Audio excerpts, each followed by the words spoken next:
just push this telescope away. And let's see. Let me just share the link to our friends, okay? Just give me 1 minute.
Okay.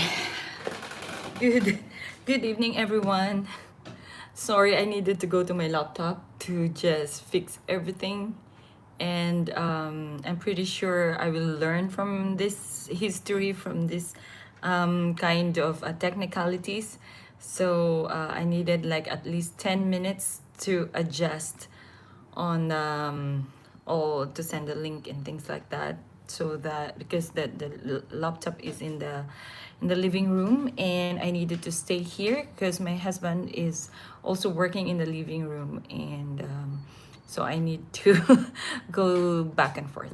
So anyway, good evening everyone. As you can see in our topic for today is very essential. It's very interesting because it's about independent play and social play. Okay, those are both skills that are very important that the child should learn. However, some of the kids, especially with those that has learning disabilities or that has autism disorder, most of them they don't know how to play functionally or how to play with the peers or with the parents or with the friends. Okay, so we tackle it one at a time. First of all, the independent play, from the word independent, that means alone. Okay, playing alone. What is the most important thing there is that you have to focus on the functionality of the play. Okay, so for example, as you can see, as you saw in my thumbnail, that I use the ball. So if I'm playing alone, this ball should be like bounced or kicked or just throw and then catch, right? So those are the functional play. But if some of the kids, you notice that they're just like spinning it like that, right? Or just doing something that is not the function of the ball, because the ball should be bounced, the ball should be passed, or the ball should be thrown, or the ball should be shot, right? So we need to shoot this. So things like that, we need to identify what are the functional play that your child can do. If ever you have a doubt that your child cannot really play independently by himself, then that's the time you have to train your child. You have to intentionally train your child to play. Okay, so here we need to develop the play. Okay, so at the beginning, so again, playing is a behavior. Okay, everything that a person or a living organism does is a behavior: sitting, eating, sleeping, drinking, playing. Okay, that's why it's also connected to applied behavior analysis. In a sense, we are doing it in applied session or in applied setting at home or at school or even outside the house. Okay, so in a natural environment. So how do you train your child to play independently? And what is the connection to this? Why do you need to train your child with independent play? Okay, because probably you are okay sometimes, like, oh, he's just sitting there, he's playing with the car, but he's just lining up the car always or spinning the car always. He's not really into the functional play of the car. How do you play the car? You have to vroom, vroom, vroom, right? Or you can have like some parking or some bumping of the car sometimes, because that is how the natural environment shows us. Okay, and that is what is also acceptable in the natural environment. Okay, so before we proceed, also, I'm sorry if I didn't introduce myself.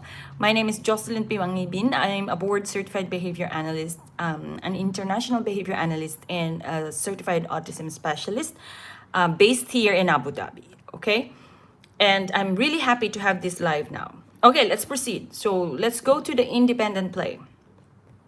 Why do we need to train the child independently, to play independently? It is because it's connected in the future. It could be connected, and it is actually connected to working tasks independently. If your child cannot even play alone, properly, appropriately, then how could you expect your child to do a task independently? So in the level that we are doing the independent play, because the toys are more enticing, the toys are more motivating, sorry. So the motivation is easier if you use the toys, right? And so when you focus on the independent play, you start with how do you use the toy, okay? And it's connected into in the future when you give your child your schedule, then your child will do the task by himself. Okay, so it is a higher level actually. And again, a disclaimer, it's up to you. It depends on the level of the child actually. And it's up to you if you will go to the assessment. Now, I really, really suggest to the parents who are having problems or challenges with the children about their learning, about their everything, the activities at home, the tasks that they are the focus, then you have to go assess. Okay, have your child assess. Don't get scared with the word assessment. All right, so that's how we start with the independent play. Think of the item that you want your child to be trained with, okay, that is available in your environment. So for example, the ball is mostly with the social, right? But sometimes you can use this for independent. If you will train your child with this, then be at the back of your child and then let the child throw it, right? So you need prompts. And also you need, of course, the reinforcement. If your child's reinforcement or the highest reinforcer is the food, which is most of the time that is, then you have to break it down into small pieces, and then every time you prompt your child, and then you will say time to play, and then you throw it from the back, you lift your child's hand, and then you reinforce your child. Okay, so in the beginning that would be like really fast reinforcement, and then later on you will fade out your prompt, okay, and you're still reinforcing.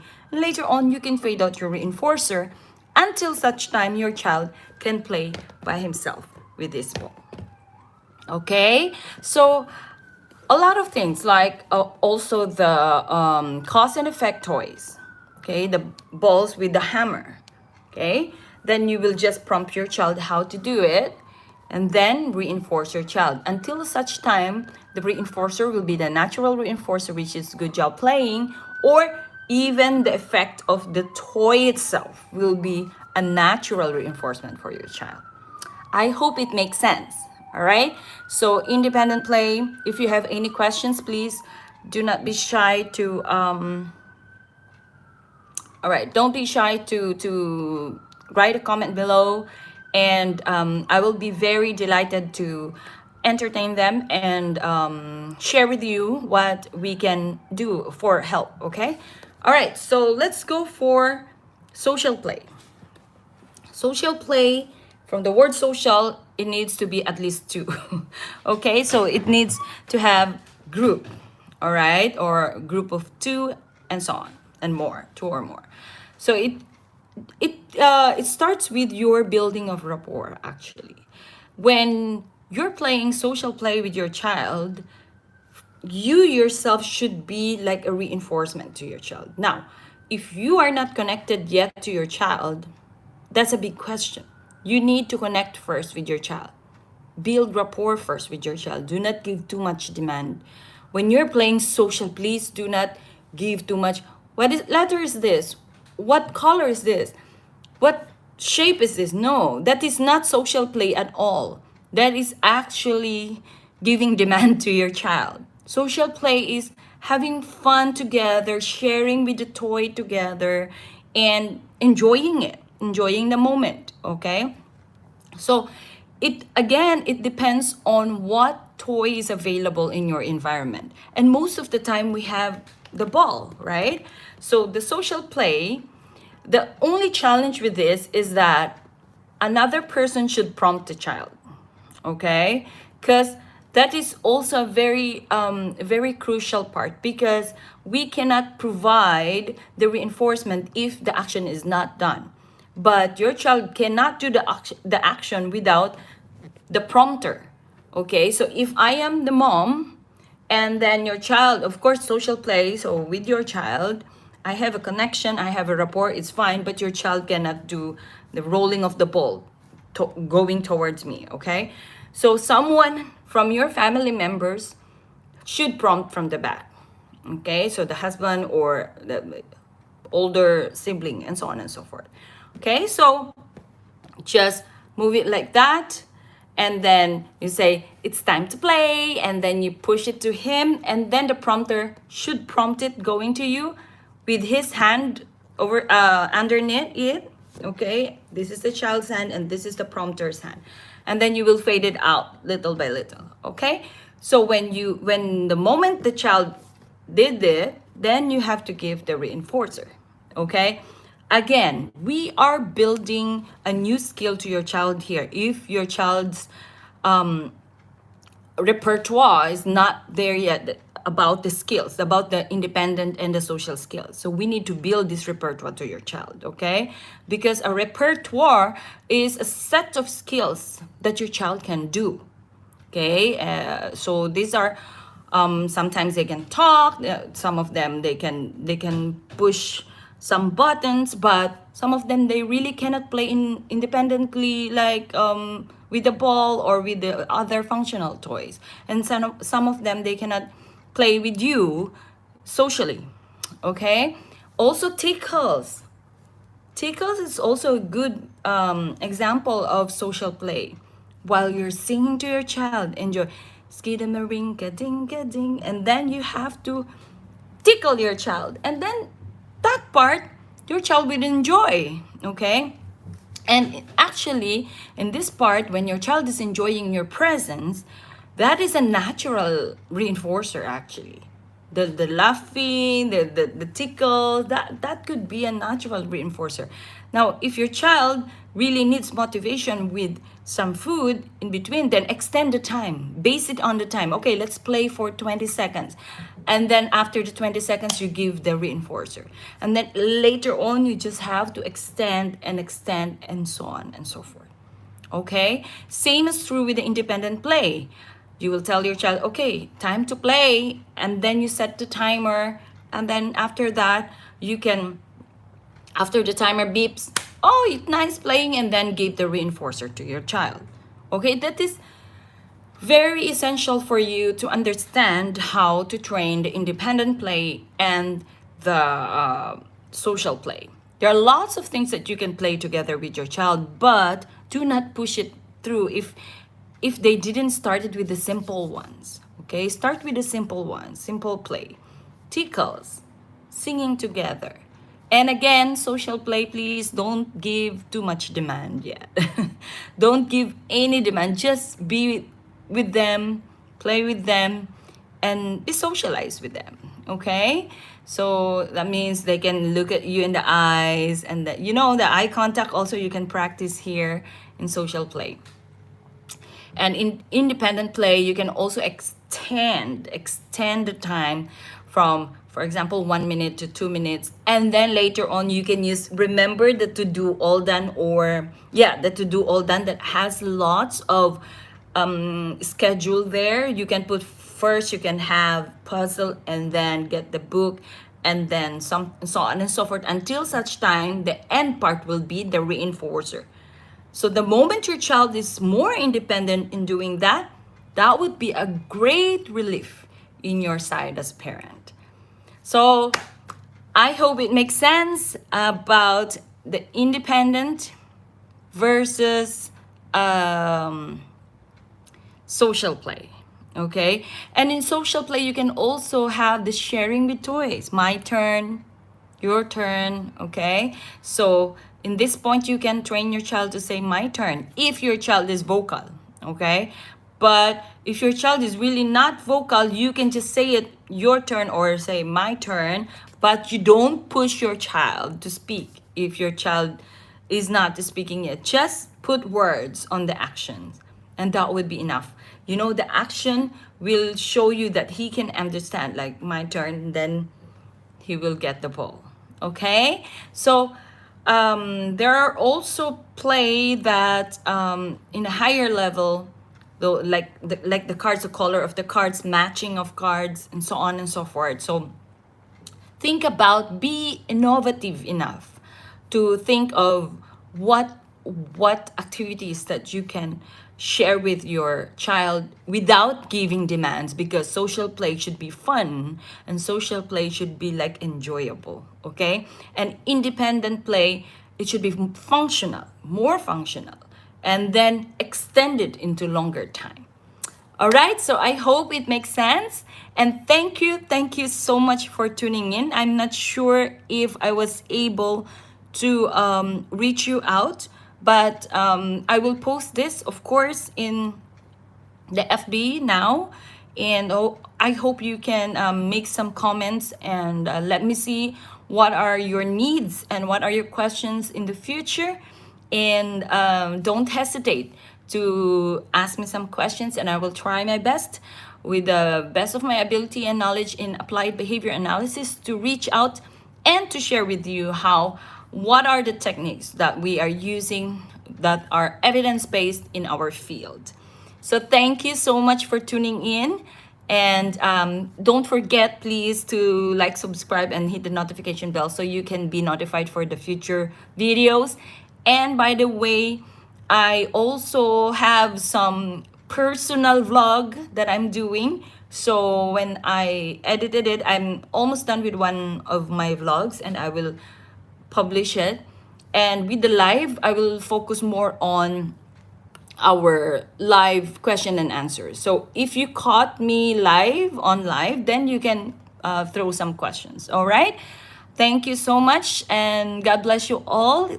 Take care, and please share this video to everyone. Thank you. Bye.